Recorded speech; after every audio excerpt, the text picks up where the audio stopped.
Aziz Bərdəlilər, değerli şəhid ailələri. Bugün biz burada 5 yıl bundan önce Ali Başkomandanın rəhbərliyi ilə 44 günlük vətən müharibəsinin başlanğıcı kimi qeyd olunan anım günü üçün toplaşmışıq. Və mən hesab edirəm ki, bugün həm qürur günüdür, həm ehtiram günüdür. Qürur günü nə üçün?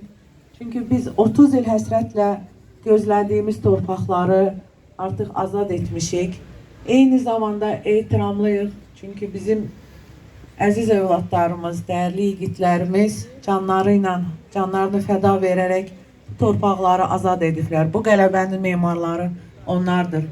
Əlbəttə ki, bugünkü gün biz qalib xalqın qalib nümayəndələriyik və bundan sonra bizim Ali Başkomandanımızın, Respublikamızın rəhbərliyi cənab İlham Əliyevin dediği kimi çok görüləcək işlerimiz var. Böyük qayıdış həyata keçir. Mən əminəm ki, burada yatan bütün oğullarımızın ruhu şaddır.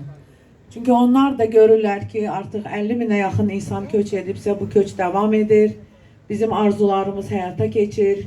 Bizim namusumuz təmizlənib, qürurumuz təmizlənib. Biz bir xalq olaraq, yumruq olaraq Cənab Prezidentin arxasındayıq. Onun bütün qərarlarına hər zaman dəstək veririk.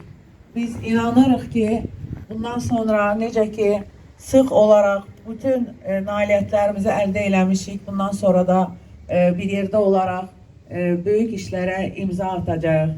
Mən bütün şəhid ailələrinə baş sağlığı diləyirəm. Allah bütün şəhidlərimizə rəhmət eləsin. Qazilərimizə can sağlığı Allahdan diləyirəm. Və hesab eləyirəm ki, biz hər zaman onların əziz xatirələrini yad etməliyik. Və gələcək nəsillər də anım gününü necə ki, bütün xalq olaraq qeyd edirik, hər zaman əbədiyyən qeyd edəcəkdir. Çox sağ olun.